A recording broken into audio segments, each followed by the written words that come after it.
Hello and welcome to my very first attempt at pyrography. My name is Rob and it was recently my birthday.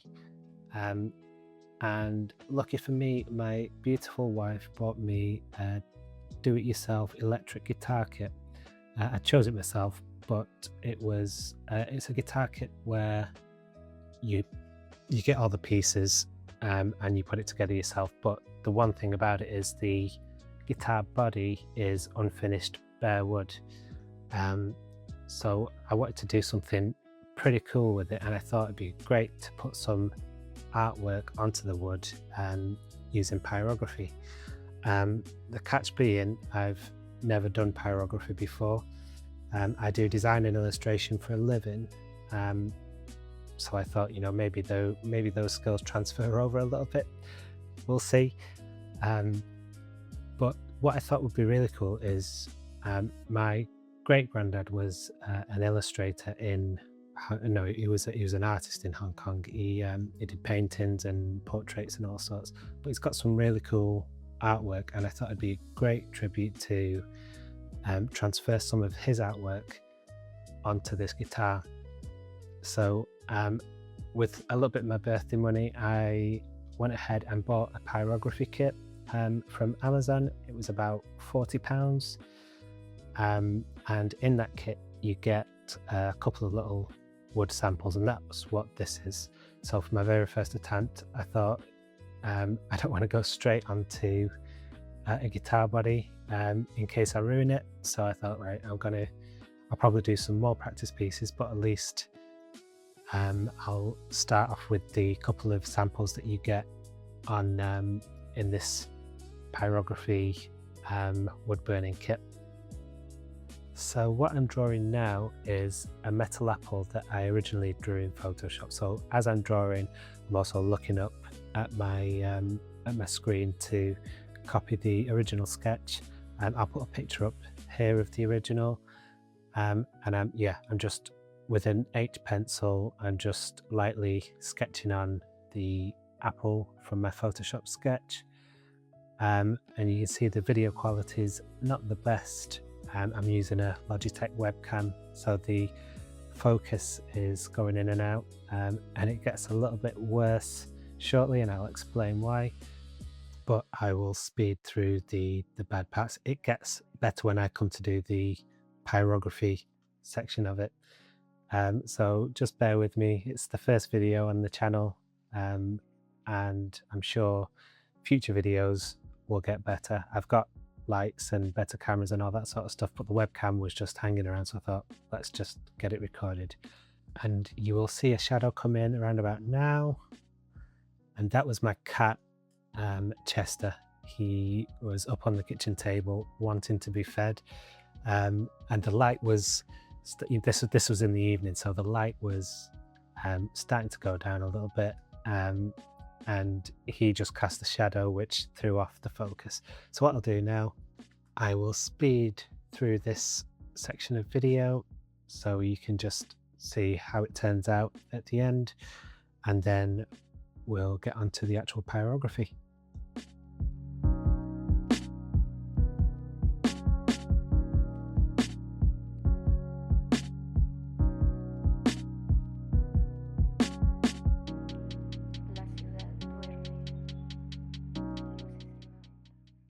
So this is the final sketch, and we're going to get onto the pyrography any second now. So I'm just using the back of the piece of wood to test out some of the nibs. I'd already been testing some out. Obviously I'm not used to the temperatures and all that kind of thing, so I think I just turned the temperature up a bit, and I'm using a ballpoint nib.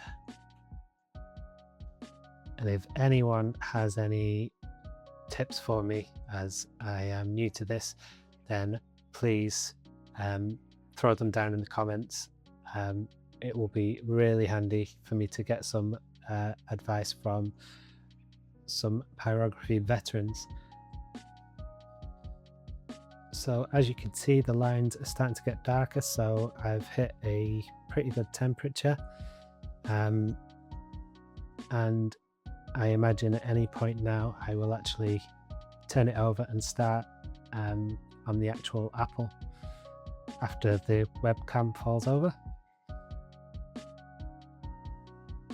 So here we are, we've got, because it was starting to get a little bit darker, I'd turned the light on my phone, which at least means we get some decent focus on the webcam.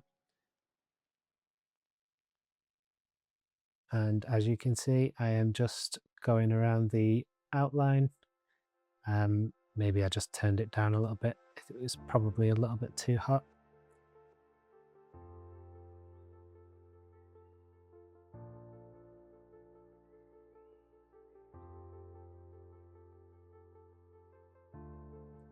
And yeah, at this stage, this is my very first attempt. So I think I might have just turned it back up a little bit. So the speed and everything else is just something I'm going to have to get used to. And I've heard from others that you have to get used to the individual machines as well. So I'm sure once I get used to my particular machine, then things will get a little bit easier. But I think I found a decent setting now for this. So yeah, I'm literally just outlining everything. I'll probably speed along a little bit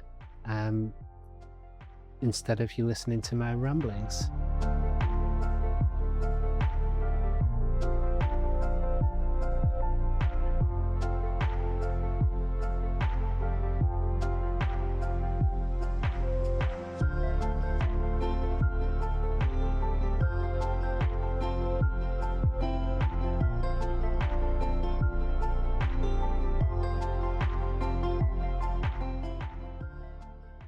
So this is one thing that I found immediately the ballpoint was good for, is making dots. As it is just a round point, it was really easy to add these screws on.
So at this point I'm almost done with the outline, and then I attempt some shading, just finishing off this leaf at the top, and then I change nibs.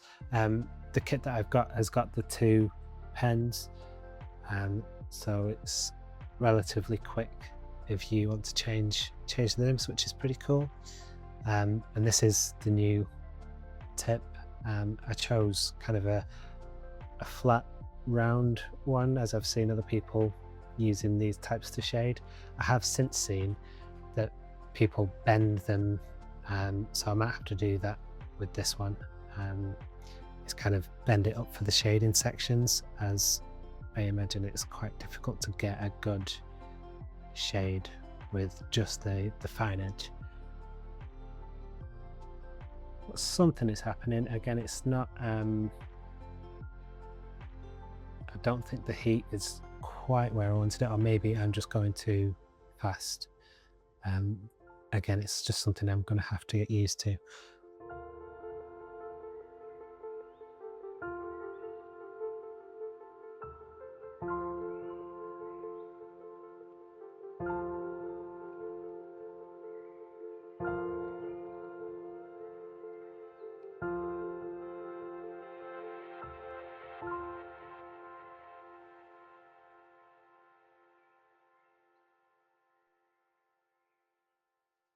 So here I'm just adding some shadows along the edges to add a little bit of depth.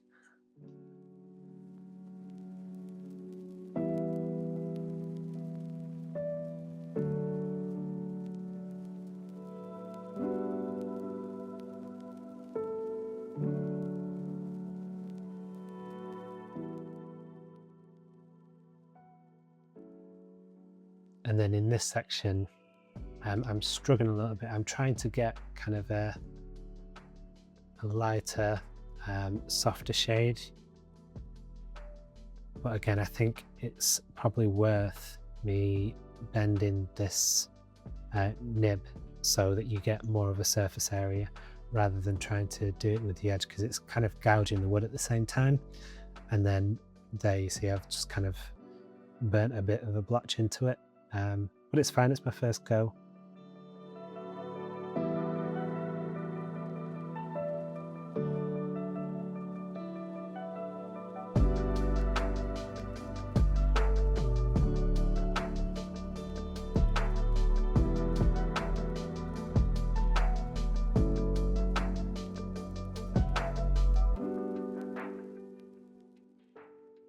And it's about now that I find the one really cool thing about this nib is you can get really fine lines for cross hatching, and this is what I end up using this nib for mostly, is cross hatching some shadows in, as you will see.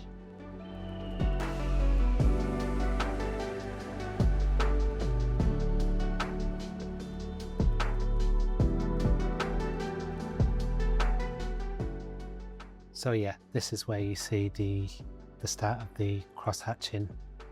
I decided to move away from the more of the shading part of it for now, and create the shadows using some fine cross hatching.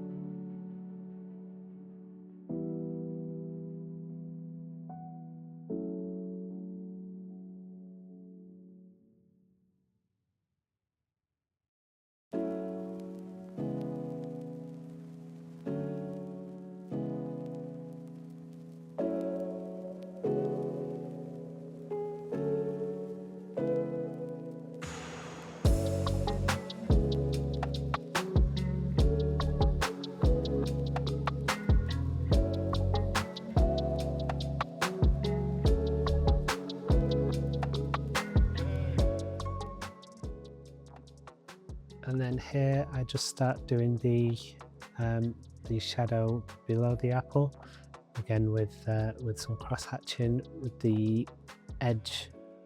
With the first section I probably went a little bit fast, so it's kind of slowing down a little bit. It's a fine balance, because obviously if you stay too long on an area it's going to burn more, and then you end up with blotches like that. So yeah, I kind of found a little bit of a good stride with it towards the end.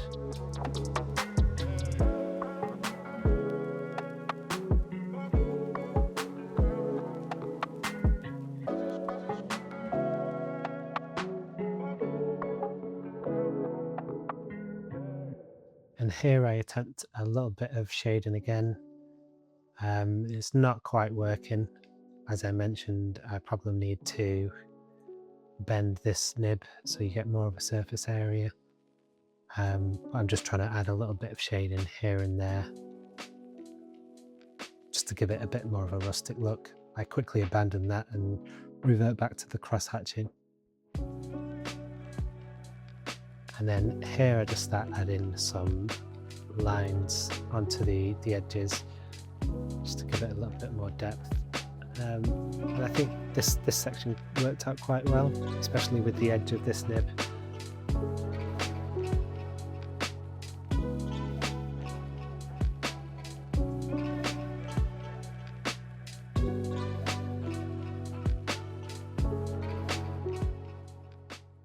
And I'm coming to the end of the pyrography section. If you've made it this far, congratulations. I'm sure it wasn't easy, but if you did like it, then make sure to like the video and maybe give us a subscribe. I found it quite therapeutic, so I'm sure I'll be doing more videos, more practicing before I get to the guitar body. So at least there's something there to look forward to, and you might see me ruin a whole guitar body. But hopefully not. So thank you for watching again. If you have any tips for me, please do put them in the comments below, and any links to any good resources. And I will catch you in the next video.